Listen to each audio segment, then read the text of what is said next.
a partir do verso 15. Gênesis capítulo 29, a partir do versículo 15.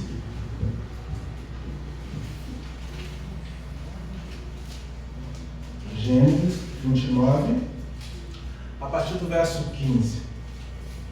Talvez esse seja um texto que a gente nunca trabalhou com ele aqui na igreja ao longo desses anos de caminhada, mas que de fato também ele vai correr para o mesmo lugar por onde o Senhor tem nos direcionado ao longo desse tempo como igreja, e que ao longo dessa mensagem o nosso coração vai encontrando graça do Senhor para que a gente saia daqui entendidos a respeito daquilo que o Senhor quer falar conosco.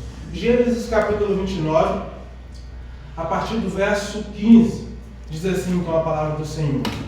Então Labão propôs a Jacó: por ser meu parente, irás me servir de graça? De forma alguma. Dize-me qual deve ser o seu salário. Verso 16. Ora, Labão tinha duas filhas, a mais velha se chamava Lia, e o nome da mais jovem era Raquel. Então você pode repetir esse nome comigo mais uma vez? Lia e Raquel.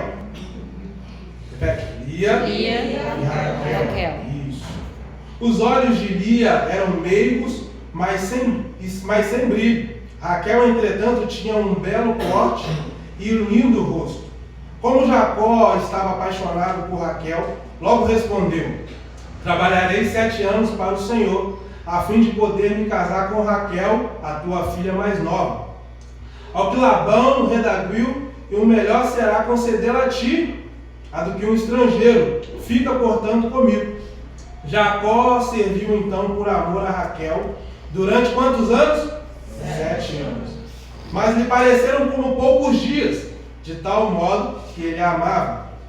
Vencidos 7 anos de trabalho, Jacó disse a Labão: dá-me, pois, a minha esposa, pois venceu o prazo e eu quero viver com a minha mulher. Verso 22. Labão reuniu todos os homens do lugar e deu-lhe um banquete.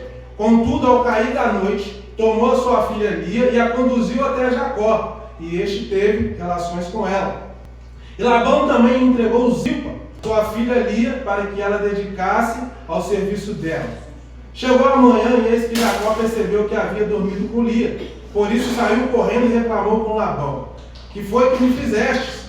Não foi por amor a Raquel que eu servi a tua casa? Por que me enganaste?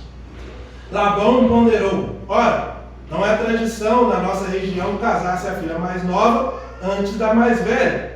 Todavia, termina essa semana de núpcias e te darei também a minha outra filha, como prêmio por todo o seu trabalho, e que farás a minha casa durante outros 7 anos. Verso 28. E Jacó anunciou, uniu-se, concluiu a semana de núpcia com Lia, e Labão a concedeu a sua esposa, a sua filha Raquel. E Labão também entregou a sua serva Bila, a sua filha Raquel, para que a dedicasse no serviço dela. Então Jacó se uniu jugalmente com Raquel e a amou de todo o coração, muito mais do que Lia.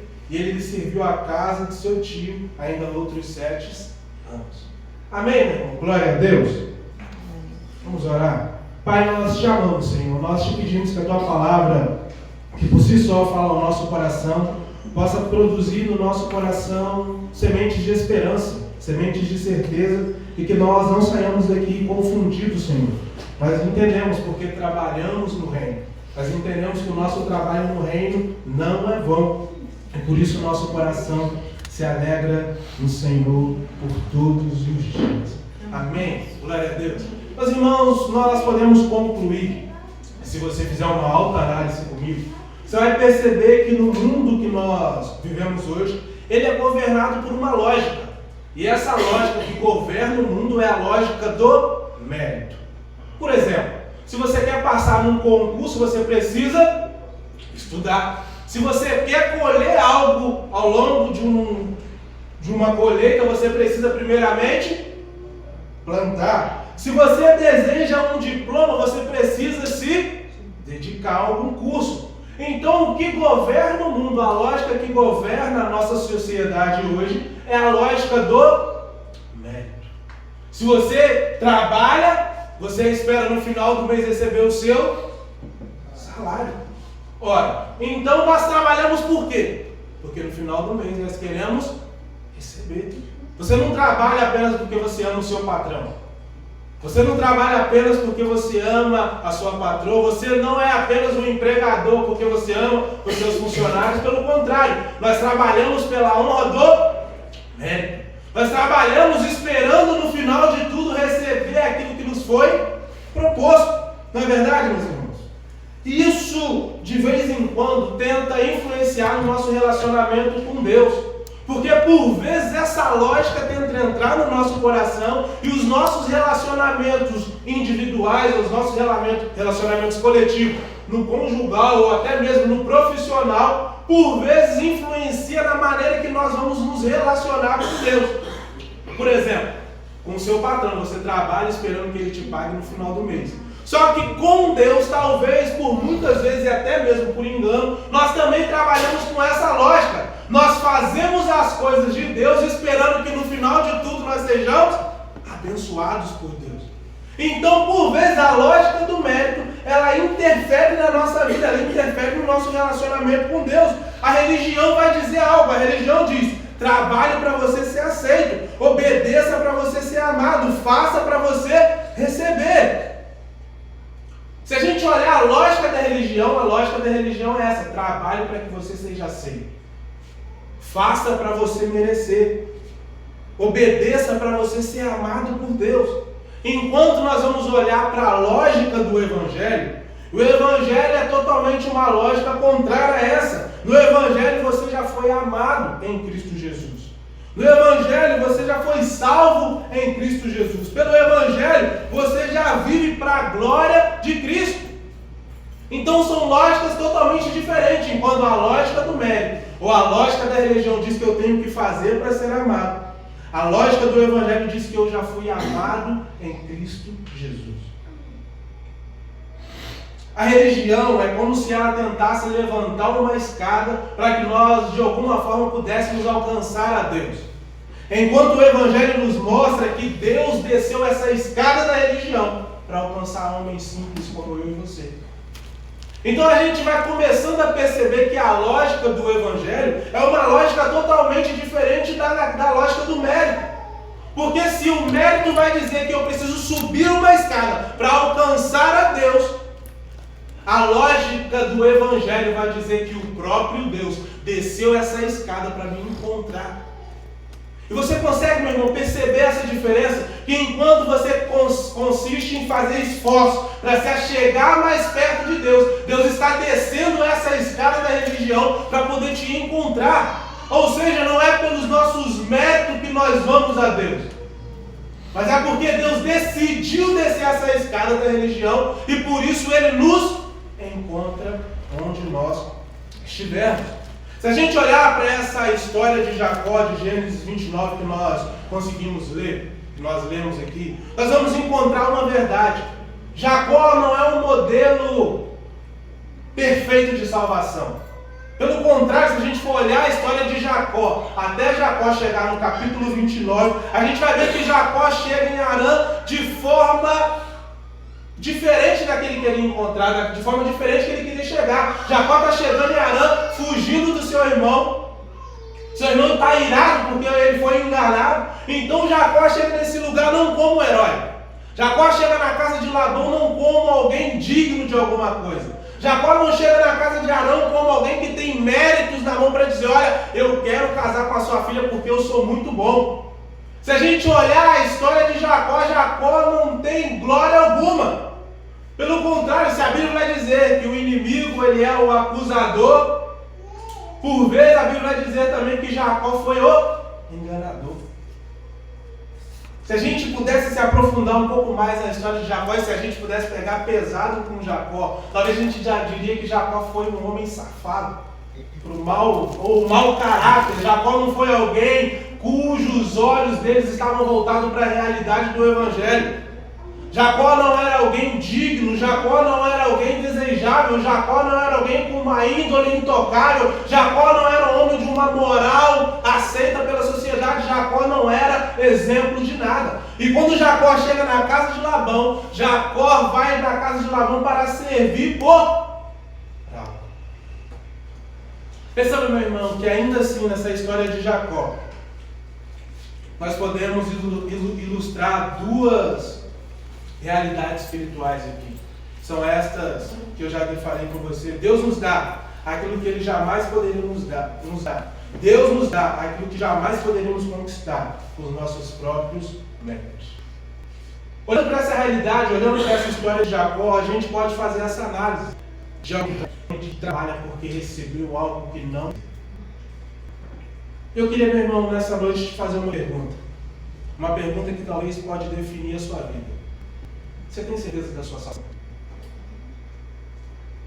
Talvez, assim como a palavra diz que tem o poder de separar juntas e medulas. Você tem certeza, meu irmão, da sua salvação? Você tem certeza que se Deus te recolher agora, você está com Ele no paraíso? Talvez, meu irmão, essa seja uma das perguntas mais sérias que nós nos devemos fazer. Será que nós, se formos recolhidos por Deus agora, temos a total convicção que nós nos encontraremos com Ele daqui a pouco? Jacó não é esse modelo de um homem padrão ou de alguém que tem uma índole perfeita, mas Jacó é alguém que tem o cuidado de Deus. Se você olhar o texto de Gênesis, capítulo 28, você vai perceber que Deus diz algo para Jacó. Deus diz: eis que estou contigo, e te guardarei por onde quer que fores, e te farei tornar esta terra, porque não te deixarei até cumprir aquilo que tenho falado. Ou seja, por mais que Jacó não fosse perfeito, por mais que Jacó não fosse um exemplo, Deus ainda cuidava da vida de Jacó. Isso é o que, meu irmão? Manifestação de é Deus fazendo por nós, por mais que nós não mereçamos.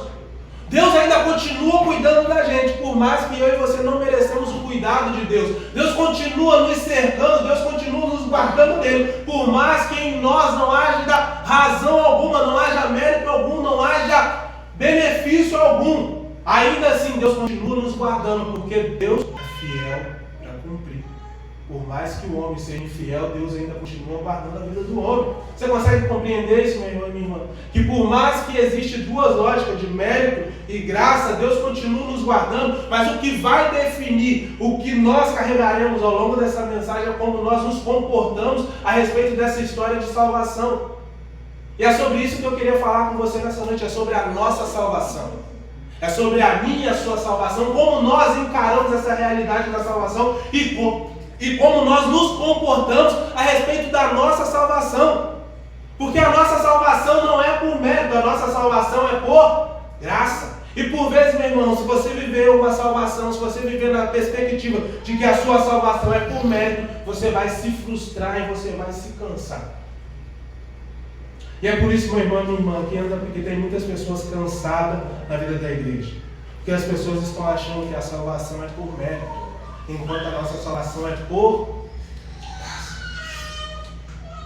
É por isso que nós vemos pessoas trabalhando para Deus, porque elas não querem perder a sua salvação. Mas a nossa salvação não tem nada a ver com trabalho.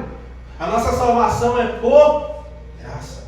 A nossa salvação não é por mérito, a nossa salvação é por graça de Deus. Não é pelo que você fez para merecer, é por aquilo que Deus fez por você. E por Deus ter feito por você, a gente manifesta serviço na casa de Deus. Você consegue compreender essa realidade, meu irmão, minha irmã? Não é porque você é bom, não é porque você é bonito, não é porque Deus te ama mais do que o irmão do lado. Não é nada disso. Deus te salvou, porque Deus agiu primeiro.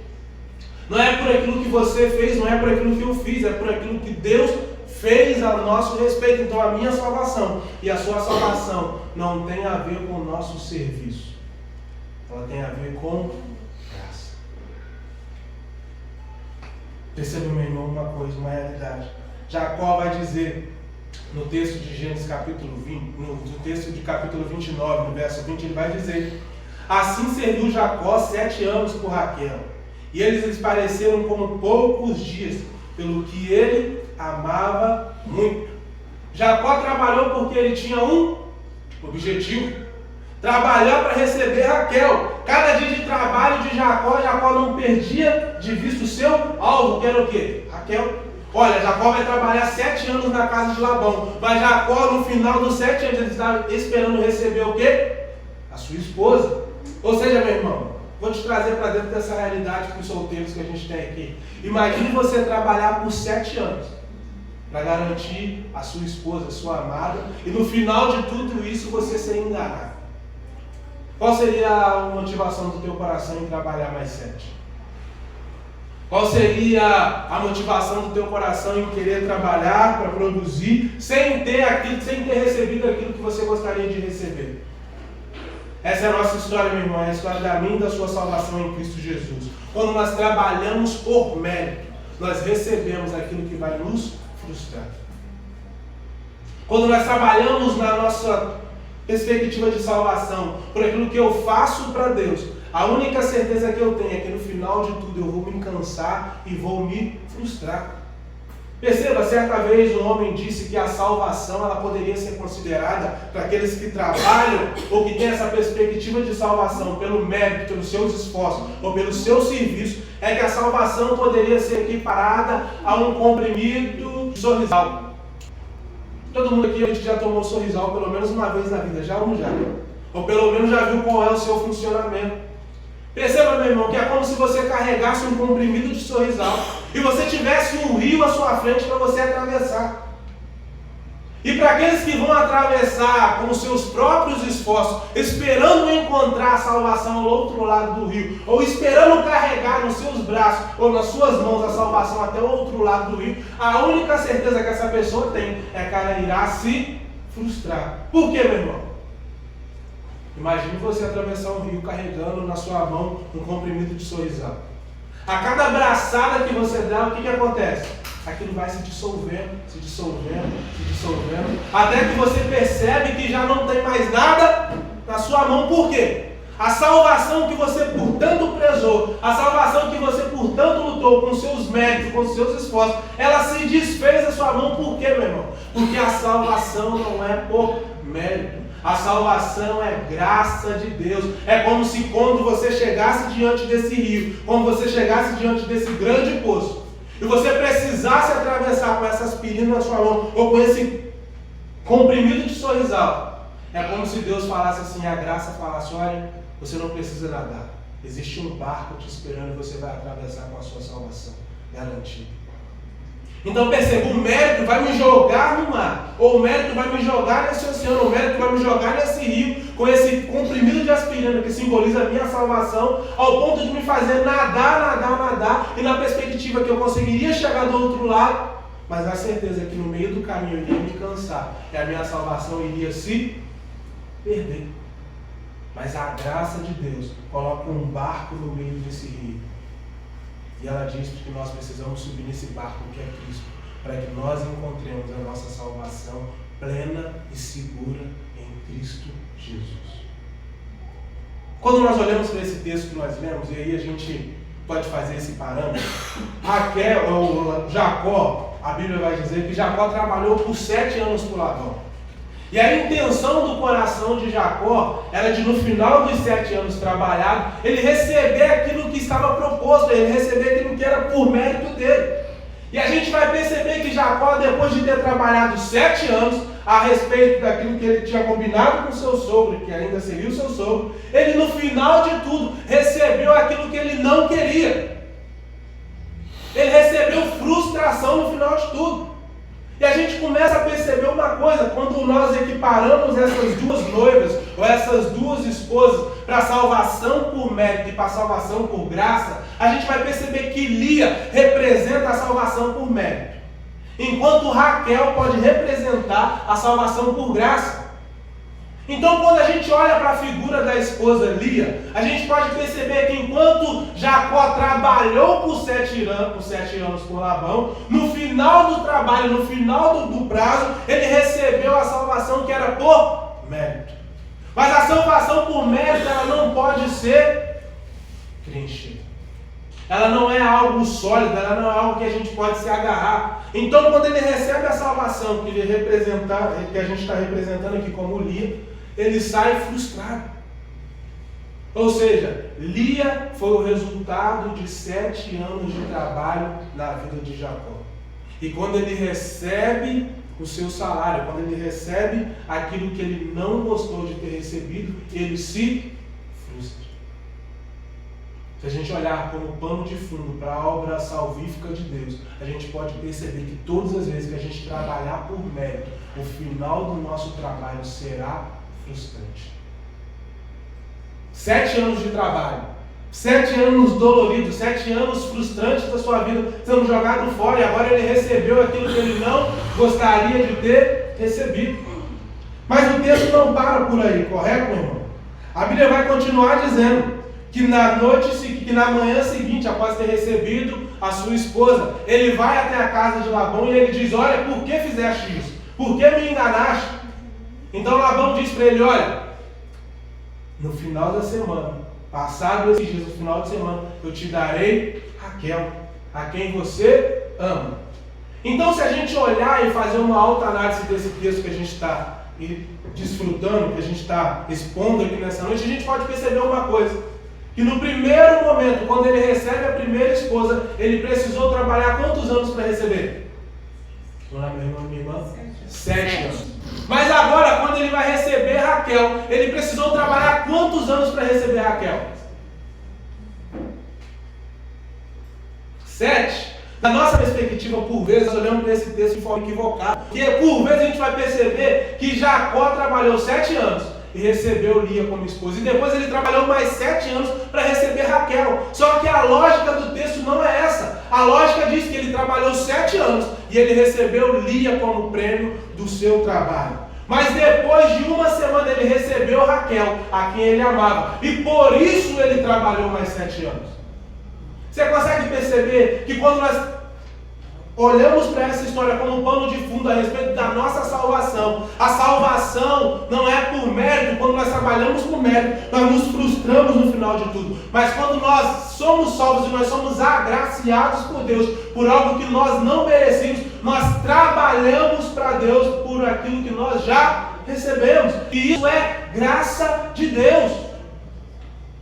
Porque agora Jacó vai trabalhar não por algo que ele vai ter, ele trabalha por algo que ele já tem. Ou seja, a minha salvação em Deus, a certeza da minha salvação em Deus, é que quando eu sei que eu fui salvo, quando eu sei que eu recebi algo que eu não merecia, quando eu sei que Deus se sacrificou no meu lugar, a manifestação de amor, ou a resposta que eu consigo dar para Deus, por Ele ter me salvado quando eu não merecia ter sido salvo, por eu ter sido agraciado primeiro, é trabalhar no reino de Deus. Você consegue perceber e fazer com um pano de fundo? Jacó primeiro com Lia, ele teve que trabalhar para receber, e no final de tudo ele se frustrou. Mas quando ele recebeu graça, quando ele recebeu a graça, a salvação, que é representada na figura de Raquel aqui, ele trabalhou porque ele já tinha sido salvo. Ele trabalhou porque ele já tinha recebido um favor. Ele trabalhou porque ele foi agraciado por Deus. Então, meu irmão, uma evidência daqueles que foram salvos em Cristo Jesus é que eles trabalham por Ele. Uma das evidências que eu e você fomos salvos em Cristo Jesus é que nós trabalhamos pelo prol do reino de Deus. Eu te perguntei nessa noite mais uma vez, eu te insisto nisso. Qual é a sua certeza da sua salvação? Você tem certeza, meu irmão, da sua salvação? Qual é a evidência da nossa salvação? A evidência da salvação, a evidência de ter recebido algo de Deus está no serviço, está no trabalho. Agora Jacó vai trabalhar 7 anos, ele vai trabalhar 7 anos alegre, porque ele já recebeu. Meu irmão, você já foi salvo em Cristo Jesus, eu creio nisso. Eu creio que eu e você já estamos salvos em Cristo Jesus, uma vez que nós entendemos que Ele é Senhor, o único suficiente Salvador da nossa vida. Nós já estamos salvos em Cristo Jesus. Mas a resposta que nós damos em Cristo Jesus pela nossa salvação é o serviço no reino. É colaborar com o reino, é trabalhar para o reino, é viver em prol do reino, é se gastar, é se doar em prol do reino. Então, meu irmão, se não há serviço na sua vida, se não há um servir do Senhor na sua vida, se não há uma disposição, uma inclinação no teu coração para servir no reino, talvez isso deva acender um alerta no meu e no seu coração, de que talvez ainda a salvação não nos alcançou.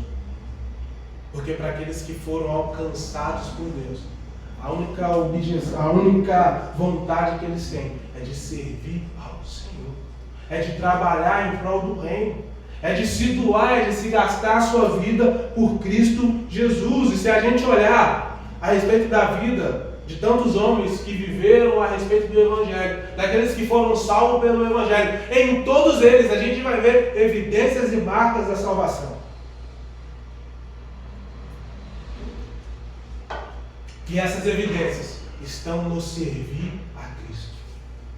Perceba, quando Paulo tem um encontro com Cristo Jesus, a evidência de Paulo, depois de 3 dias, quando ele sai daquele lugar, Paulo quer fazer o quê?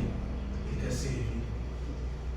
Quando nós olhamos para os discípulos, depois de serem batizados, da evidência da salvação, uma vez andando com Cristo Jesus, o que eles querem fazer? Servir. Quando nós olhamos para todos os homens e mulheres na Bíblia que foram alcançados pelo Evangelho, a evidência da salvação desses homens está no servir ao reino, é gastar a sua vida em prol do reino. Então, meu irmão e minha irmã, uma das evidências que nós precisamos ter na nossa vida da salvação é de servir ao reino. E não é servir por mérito, não é servir com a consciência que no final de tudo nós receberemos o nosso salário, não. Nós trabalhamos porque nós somos agraciados por Deus. Nós servimos porque nós somos abençoados por Deus. Nós gastamos a nossa vida em prol de Jesus porque Jesus nos alcançou primeiro. Nós entendemos que a lógica do Evangelho, nós entendemos que a lógica da nossa fé já não está mais construída sobre alguém que está construindo uma escada para se chegar a Jesus, mas é entender que o próprio Jesus desceu essa escada da religião e Ele nos encontrou. Então agora eu olho para Cristo e eu não trabalho para receber. Eu olho para Cristo e trabalho porque Ele já me entregou Raquel. Eu já não olho mais para Cristo na intenção de trabalhar para receber Lia. Eu olho para Cristo já na intenção daquilo que Ele já fez a meu respeito. Ele já me entregou Raquel. E por isso eu trabalho. E por isso eu desfruto do trabalho. E por isso eu me gasto no trabalho, porque primeiro nós fomos abençoados em Cristo Jesus. Você consegue perceber isso, meu irmão e minha irmã? Que a maior obra da história já foi realizada. Você não precisa trabalhar para receber. Alguém já trabalhou no seu lugar, agora você precisa trabalhar porque alguém trabalhou com você, porque você já foi agraciado. Quando nós olhamos para João 19:30, ele vai dizer, já está consumado, a maior obra da história já foi feita, não tem como fazer mais nada. E porque nós recebemos, nós trabalhamos. Sabe, irmão, nessa noite eu quero te despertar para essa realidade. Como que anda o teu coração no servir ao Senhor? Como anda o teu coração no servir a Deus com toda integridade? Como anda o teu coração no servir a igreja? Como anda o teu coração em servir os irmãos que estão ao seu lado? Como anda o teu coração em servir o teu vizinho? Como anda o teu coração em servir aqueles que você não conhece? Como anda o teu coração em servir o corpo de Cristo? Como anda o teu coração em servir os filhos de Deus espalhados por Miracema? Porque a evidência da salvação daqueles que foram alcançados pelo Evangelho está no servir. E meu irmão, se você não serve, há alguma coisa de errado com você. Se nós não servimos como igreja, se nós não servimos como evidência da nossa salvação, há algo de errado em nós. Mesmo sabendo que nós não somos salvos pelas obras, mas somos salvos para as boas obras, nós continuamos entendendo que servir ao Senhor é uma evidência da minha e da sua salvação. Essa, meu irmão, se tornou uma pergunta facinha de você se responder agora. Eu comecei te perguntando, você tem certeza da sua salvação? E a certeza da sua salvação está dentro de você. Se você é alguém que entendeu que foi salvo, a evidência da salvação está no servir. Então a resposta, meu irmão, não ficou difícil agora. Há uma resposta que ecoa dentro do teu coração, e eu tenho certeza nessa hora que o Espírito Santo te impulsiona para essa realidade. Se você não serve, alguma coisa precisa se mudar. Se você é alguém que entendeu a realidade do Evangelho, que você foi agraciado por Deus, meu irmão ou minha irmã, você precisa servir. Nós precisamos servir o corpo. Não é porque Deus precisa do seu serviço, mas é porque em Cristo Jesus nós somos tão agraciados, nós somos tão abençoados com todas as sortes de bênção, e por isso nós servimos. Se você tem Cristo, meu irmão, minha irmã, você tem tudo. Se você tem Cristo, você não precisa mais trabalhar para receber, porque a obra já foi feita. John Stott vai dizer algo, ele diz que as boas obras não são raiz da salvação, são frutos inevitáveis da salvação. Ou seja, porque você foi salvo, é inevitável você não produzir frutos, é inevitável você não servir, é inevitável o teu corpo não servir à igreja. Você consegue perceber essa realidade, meu irmão e minha irmã? As boas obras não são raiz da salvação, são frutos inevitáveis da salvação. Aquele que é salvo dá frutos. Aquele que é salvo serve. Aquele que é salvo, meu irmão, trabalha para o reino. O mérito produz orgulho, a graça produz adoração. O mérito produz comparação, a graça produz gratidão. E por gratidão nós servimos ao Senhor. Então, meu irmão, se há um conselho que eu quero te dar nessa noite, se há um toque do Espírito que ele nos conduz para esse lugar, é que nós precisamos servir o corpo. É que a igreja precisa de homens e mulheres dispostos a servir o corpo. Se a gente olhar os 12 apóstolos, todos eles serviram. Se a gente olhar a história da igreja primitiva, a igreja primitiva servia. Então, meu irmão, a evidência da salvação, a evidência daqueles que estão sendo salvos, está no servir. Então, meu irmão, diante dessa realidade, eu quero te conduzir, meu irmão, de forma bem simples, de forma categórica, a você pensar sobre essa realidade. O trabalho não é para conquistar. O trabalho é uma resposta daquilo que nós já recebemos.